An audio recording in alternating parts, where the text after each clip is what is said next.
पौष पूर्णिमा नव वर्ष के उपलक्ष्य में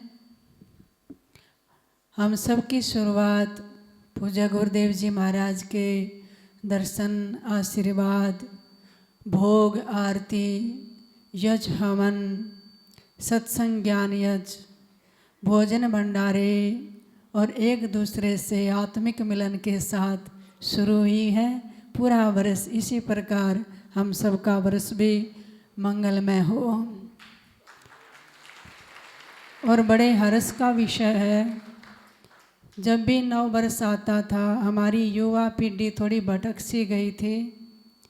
नव वर्ष पे होटलों में, रेस्टोरेंटों में, पर्यटक स्थल गोवा आदि में जाकर शराब पार्टी करती थी।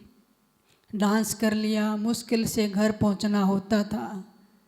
लेकिन अभी कुछ दौर भक्ति काल का चल रहा है, जिसमें अच्छे साधन निष्ठ संत हैं जो सबको अपने प्रवचन उपदेश के द्वारा निर्देशित कर रहे हैं। उसी का पालन करते हुए बड़ी खुशी हुई इस नव वर्ष पर सभी माता पिता और नवयुवक युवा पीढ़ी मंदिरों में, धामों में जाकर भगवान के दर्शन के साथ नव वर्ष का प्रारंभ कर रही थी। माता पिता का बहुत बड़ा दायित्व होता है कि ऐसे शुभ अवसरों पर धार्मिक स्थलों पर ही जाया जाए, क्योंकि हमारी युवा पीढ़ी भ्रमित नहीं होगी। हम अपनी सनातन परंपरा से जुड़े रहेंगे, हमें अपने धार्मिक ग्रंथों का ज्ञान रहेगा। नहीं तो वेस्टर्न कल्चर जब से आई है तब से हर किसी के जीवन में अशांति का माहौल है।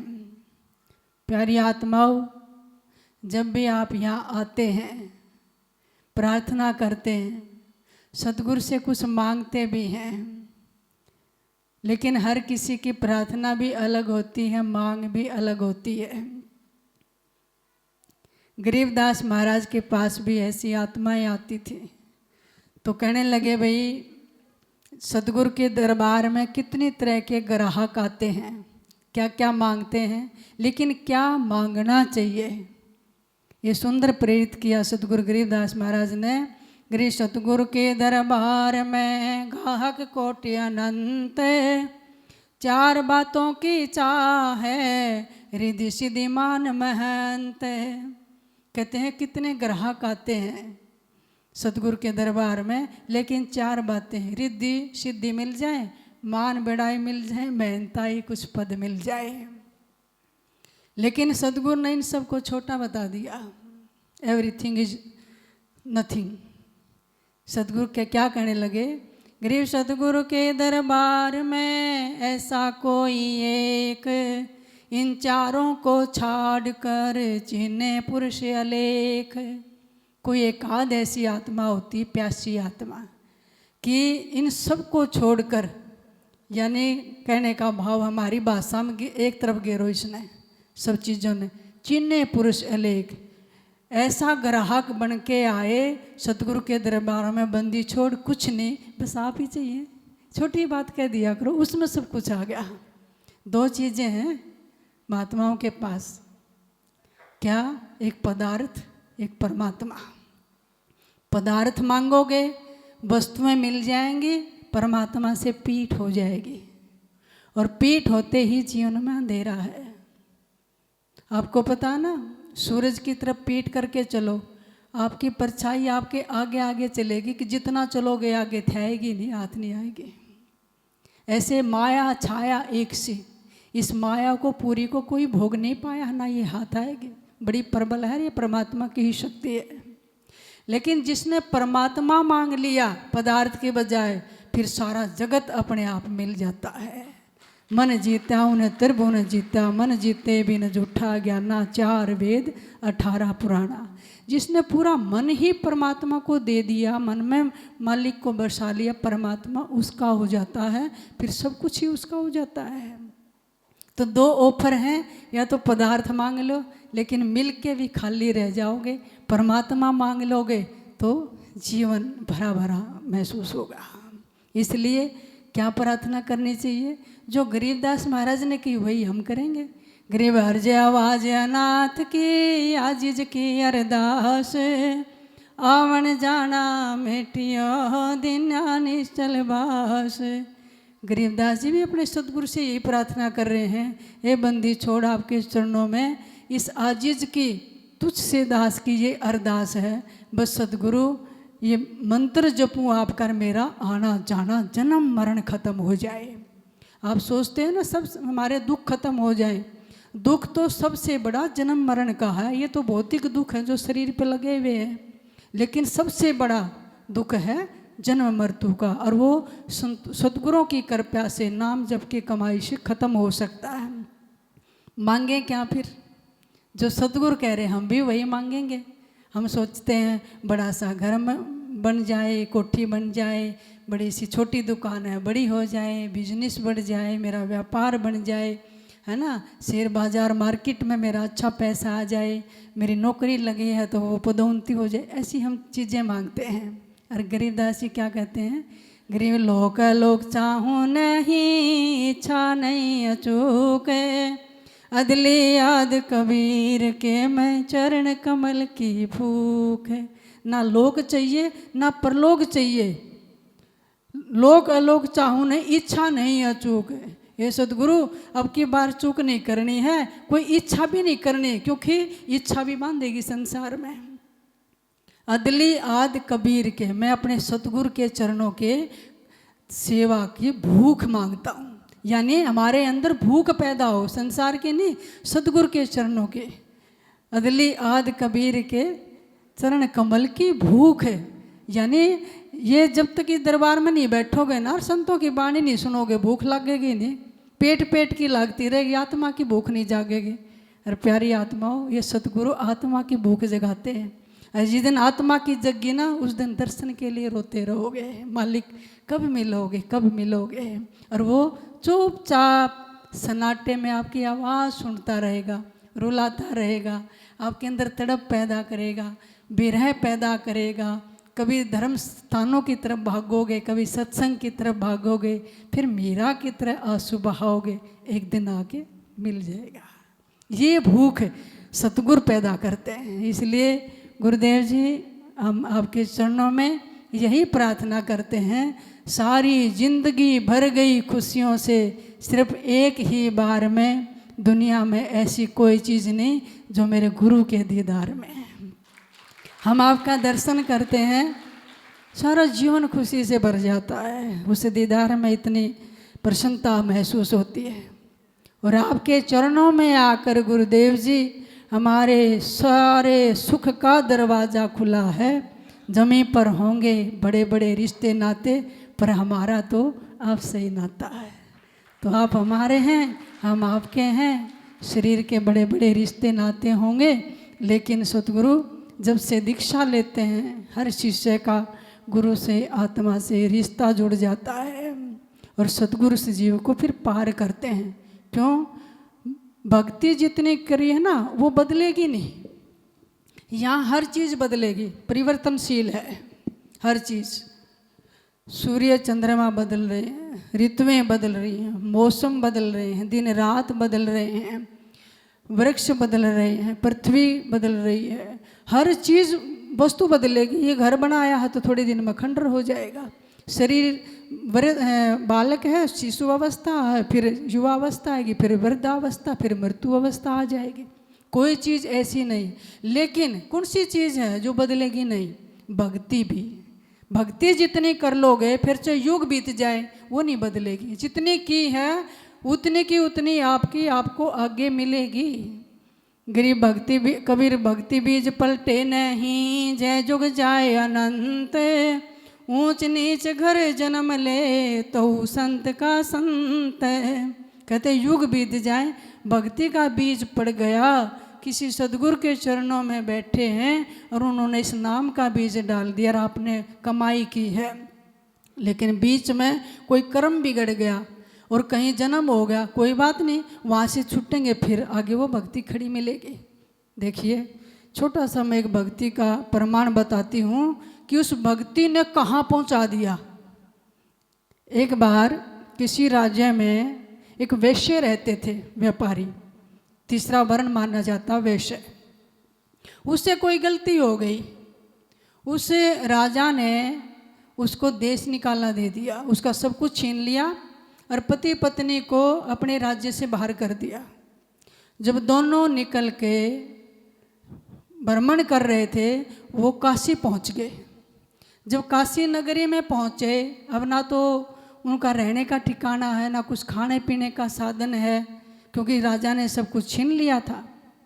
उन्होंने सोचा ये तो महादेव की नगरी है, संतों की नगरी है, काशी प्राचीन नगरी है और कितने मंदिर हैं, लोग पूजा करने आते हैं, मैं क्या करूं। तो जब गंगा किनारे चल रहे थे, एक सरोवर में कमल पुष्प खिले हुए थे। उसने सोचा चलो पुष्प तोड़ लेता हूँ। उसने पति पत्नी ने बहुत सारे कमल पुष्प सरोवर में जाकर तोड़े। फिर सोचा कहाँ चढ़ाऊँ, किस मंदिर में जाऊँ, कोई दक्षिणा भी साथ नहीं है। पता चला उसी समय काशी नरेश बिंदु माधव मंदिर में पूजा करने के लिए आए हुए थे और कोई शुभ दिन था उस दिन।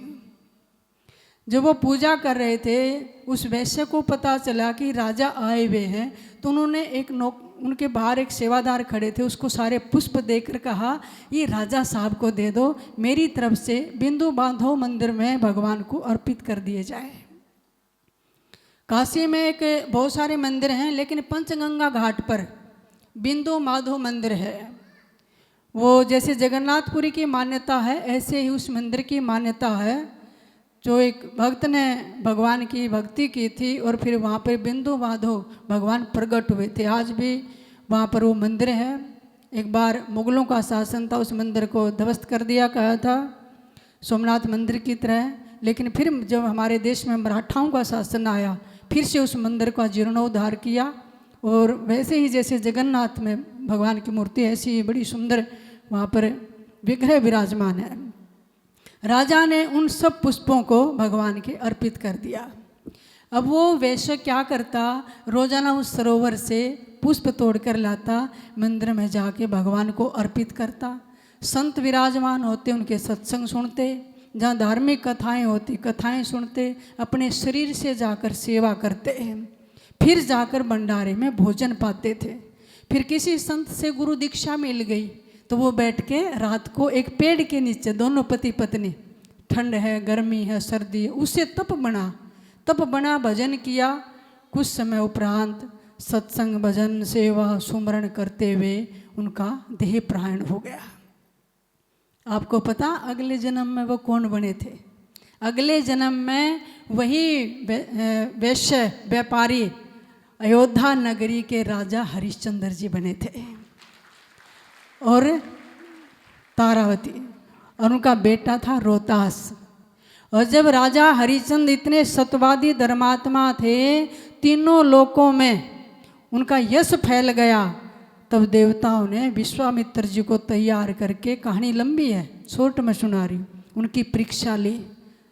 महारानी तारा लोचनी थी, कभी जीवन में दुख नहीं देखा था, और महाराजा हरिश्चंद्र बड़े यशस्वी और तेजस्वी और दानवीर धर्मात्मा राजा थे। उनका छोटा सा बेटा था रोहतास, और ऐसी घोर परीक्षा ली, उन सब कुछ दान कर दिया।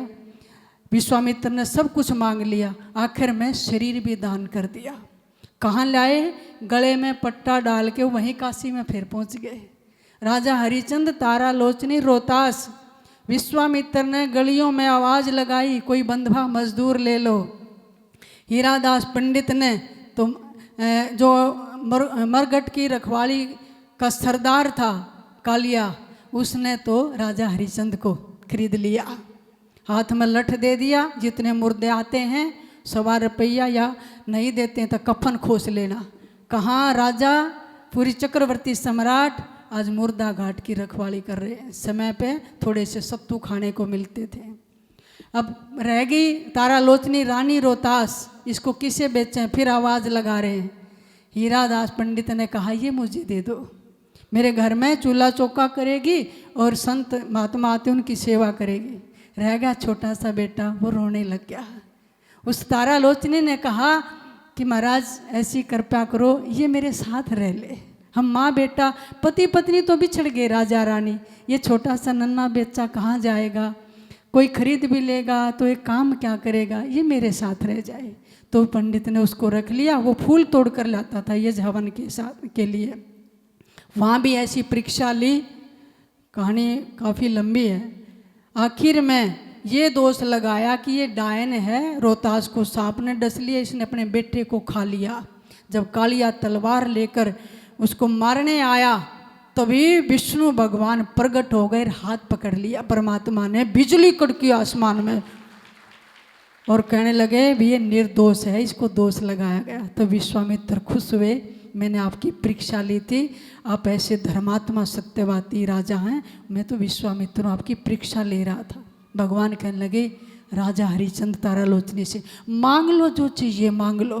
कहने लगे कुछ नहीं, एक अरदास है, जैसी परीक्षा हमारी ली है ऐसी किसी की मत लेना। क्यों? क्योंकि आगे आगे युग बदलेंगे, समय बदलेंगे, कोई परीक्षा दे नहीं पाएगा इतनी कठोर।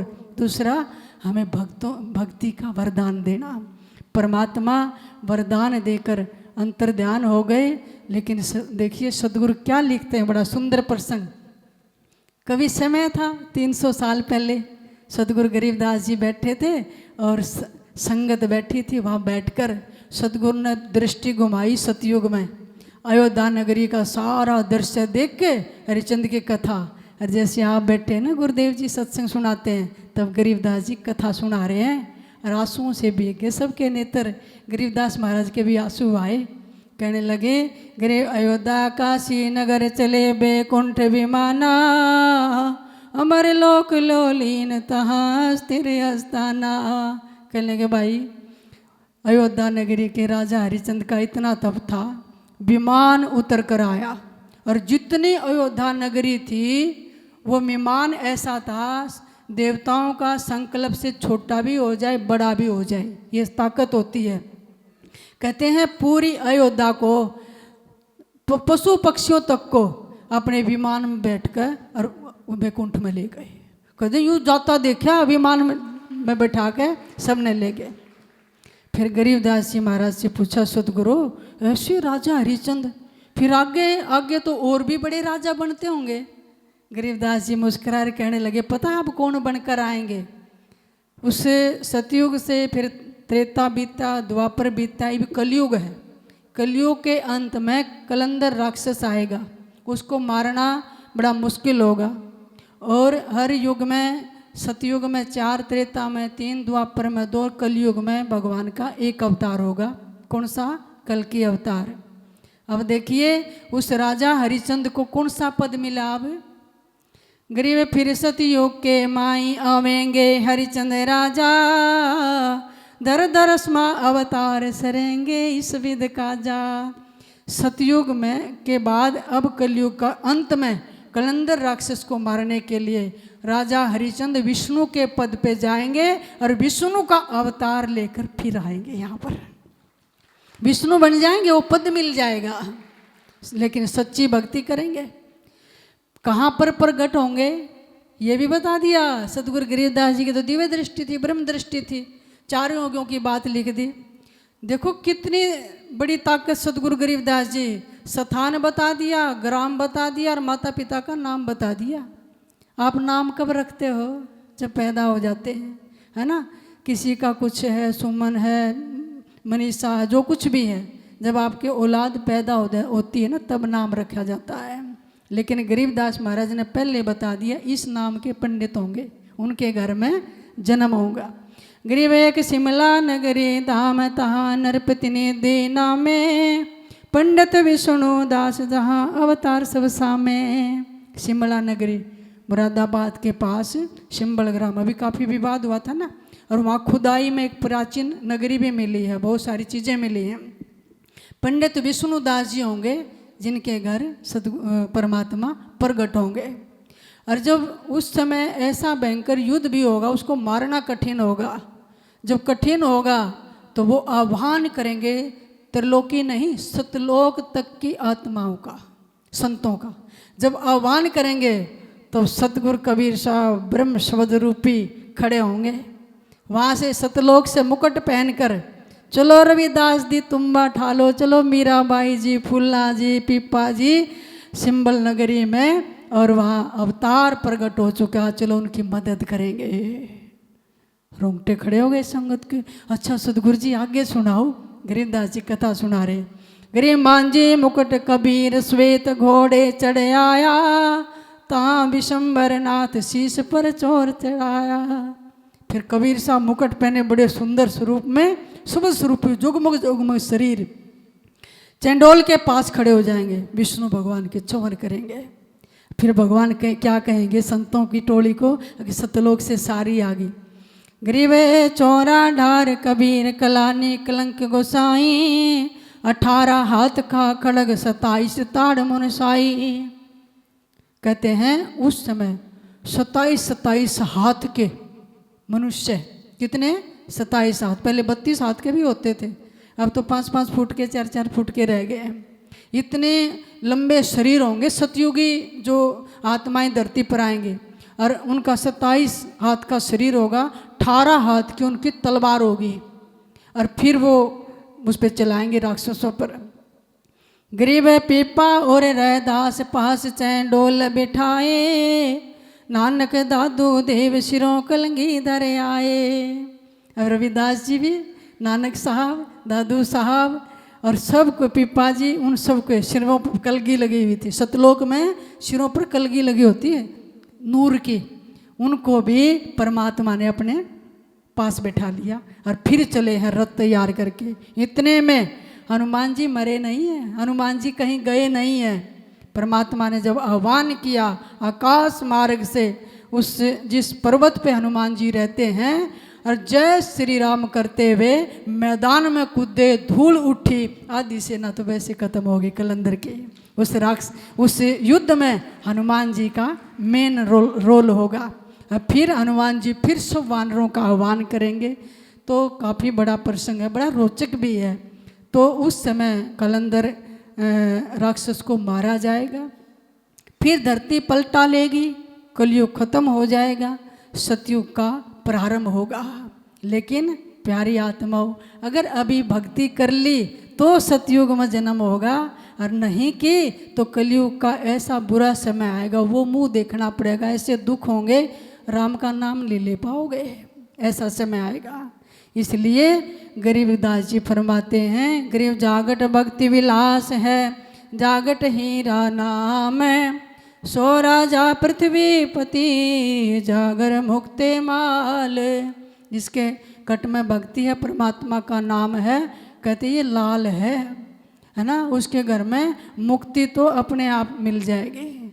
गरीब अरब खरब लग दरव है, रावत कोट अनंत, नाहक जग में आईया जिनसे नहीं संत। कहते हैं भाई वो तो बेकारी संसार में आया, जिसने संतों की शरण ग्रहण नहीं की, चाहे अरबों खरबों पति बन गया हो, हाथी घोड़ों की लार लाग रही हो, पर जगत में आके जीवन खराब कर दिया। इसलिए भाई सतगुरु जी फरमाते हैं, हम तो अमर लोक से आए थे, और अमर लोक तुम्हें भी ले जाने के लिए आए हैं, तैयार हो जाओ, नाम की कमाई करो। ऐसी ही प्रार्थना वो संत भक्त आत्माएं सतगुरु बंदी छोड़ कबीर साहब से करती थी। ये सतगुरु आप कहते हैं आप अमरपुरी से आए हैं, वहाँ जन्म मरण नहीं होता, मृत्यु नहीं होती, वो अमरपुरी है कैसी? तो क्या कहते हैं सतगुरु से, अमरपुरे ले चलो सजना, अपने तो घर ले चलो सजना, अमरपुरी की शंकरी गलियाँ, अमरपुरी की शंकरी गलियाँ, अड़बड़ है चलना, अमरपुरे ले चलो सजना। जो नहीं है सीधे उठकर चल दिए रहा, उड़े थोड़े चले गए। वो शंकरी गली, वो ओ गट घाटी है, वहाँ शरीर से मन से बुद्धि से नहीं जाया जाता, किससे? सुरती शब्द के साथ जाती है, जो आपको साधन दिया है गुरुदेव जी ने। ये छोटा नहीं है, ये अमरपुर जाने की जहाज दिया आपको, सुरती शब्द के सारे ही जा सकते हैं। शंकरी गलियां हैं, माया घेरेगी, कहीं मन विचलित कर देगा, बहुत अटपटा रास्ता है, रपटीला सलेली गैल। फिर कहते हैं जी हम कैसे चल लें उस पे लाइन पे। तो सतगुरु कबीर साहब कहते हैं, ठोकर लगी गुरु ज्ञान शब्द की, ठोकर लगी गुरु ज्ञान शब्द की, उगड़ गए झपना अमर पूरे, ले चलो सजना अपने तो घरे, ले चलो सजना। सजना मतलब संसारी लोग तो कहते सजना पति को, लेकिन प्यारी आत्माओं हमारी आत्मा का पति कौन है? सतगुरु हैं। क्यों? उसके साथ जब किसी का विवाह होता ना, मैंने सुना है, देखा नहीं है, फिर सप्तपदी में जब भंवर पड़ती हैं तो गठबंधन किया जाता है शायद। क्या करते हैं? उसमें एक दूसरे का कपड़ा जोड़ते हैं, तो वो गठबंधन करते हैं। कौन है? माता पिता, घर के बड़े। प्यारी आत्माओं जो सतगुरु है ना, ये हमारा गठबंधन करते हैं परमात्मा के साथ। भीतर भी भंवर पड़ती हैं, 7 भंवर। कौन सी? 7 कमल। यहाँ से फेरा दिवा के और फिर उगड़ गए झपना, कहते हैं उगड़ गई अखियाँ। ये जो पट लगे हुए हैं 7 कमलों को पार करते हुए, अष्ट कमल दल मेल साहेब। अब सतगुरु वहाँ खड़े होकर कहेंगे, वे यहाँ छोड़ने आए थे, इनसे मेल है तुम्हारा परमात्मा से। तो वो नेत्र खुल जाते हैं। फिर कहते हैं सतगुरु, फिर आपने तो वो अमर लोक देखा, कैसा है वो? अमर लोक में लागी बजरिया, वही अमर पूरे लागी बजरिया, सौदा है करना अमर पूरे, ले चलो सजना। घूमने जाते, बाजार होते, छोटी छोटी चीज़ें खरीद के ले आते हैं, लेकिन वहाँ बाजार लगे हुए हैं। जब देखोगे ना, सतगुरु की बाणी पढ़ोगे, कैसी कैसी सुंदर नगरियाँ, होद कोशर है, मान सरोवर हैं, ऐसे पुष्प खिले हुए हैं जो कभी मुरझाते नहीं, हीरे मोती माणिक हैं। सतलोक नगरी का नज़ारा ही अलग है। फिर कहती हूँ और क्या है जी वहाँ पे? वही हमारे पूरे संत बसत हैं, वही हमारे पूरे संत बसत हैं, दर्शन है लेना अमर पूरे, ले चलो सजना। किसी तीर्थ में जाते हो, मंदिर बने होते हैं, हर मंदिर में जाके दर्शन करते हो। सतलोक में नूर के गुम्बज बने हुए हैं, वहाँ सब संत विराजमान मिलेंगे। सबके दर्शन करना, वहाँ जाके सबसे मिलना जो यहाँ साधना करके गए हैं। फिर संत समाज सभा जा बैठी, गुरु समाज सभा जा बैठी, वही पुरुष अपना अमर पूरे, ले चलो सजना। उन गुम्बजों के बीच में एक विशाल गुम्बज होगा, उत्तर की तरफ दरवाजा होगा, वहाँ से प्रवेश करके एक श्वेत सिंहासन जगमगाता हुआ, जिस पर ब्रह्मांड नायक परमपिता परमात्मा सच्चिदानंद विराजमान है, और वो सतगुरु संतों से घिरा हुआ बैठा है। फिर कहेंगे सतगुरु अपनी शिष्य आत्मा को, ये पुरुष अपना है, इसको छोड़ के नहीं जाना, अब ये अमर नगरी है। रोंगटे खड़े हो गए ऐसे। फिर कबीर साहब से पूछे, सतगुरु आप हमें भी ले चलोगे? कहने अभी लेने ही आए हैं सतलोक में। कहत कबीर सुनो भाई साधो, कहे कबीर सुनो भाई, भवसागर सरना अमर पूरे, ले चलो सजना अपने तो घरे, ले चलो सजना। ये भवसागर है, ये मृत्यु लोक है, या बार बार मरते जन्म लेते हैं, या तरना मुश्किल है, इसलिए हम नाम की नौका लेकर आए हैं और तुम्हें सुख सागर लेने के लिए आए हैं। जहाँ शंखों लहर मेर की उपजे, कैर नहीं जहाँ कोई, सुख ही सुख है, आनंद ही आनंद है, वह कोई दुख नहीं है, ऐसी नगरी में ले जाने के लिए आए हैं। तो ऐसे ऐसे उपदेश सदगुरु बंदी छोड़ जी अपनी साधक आत्माओं को, संत महापुरुषों को करते थे और सतलोक ले जाने की लगन लगाते थे। इसलिए आप भी लगन लगा लो परमात्मा के देश में जाने की, भक्ति करो, नाम जपो, बार बार आकर। अब नहीं लग रहा बैठे बैठे सतलोक में बैठे हैं, साक्षात गुरुदेव जी ने यहाँ सतलोक दिखा रखा हमें, इतना सुंदर स्वरूप। सब सतलोक की जो शक्तियाँ हैं, संत हैं, उनके स्वरूप विराजमान करें, ऐसे लगता मुंह से बोलेंगे, कितना पुरुषार्थ है गुरुदेव जी का।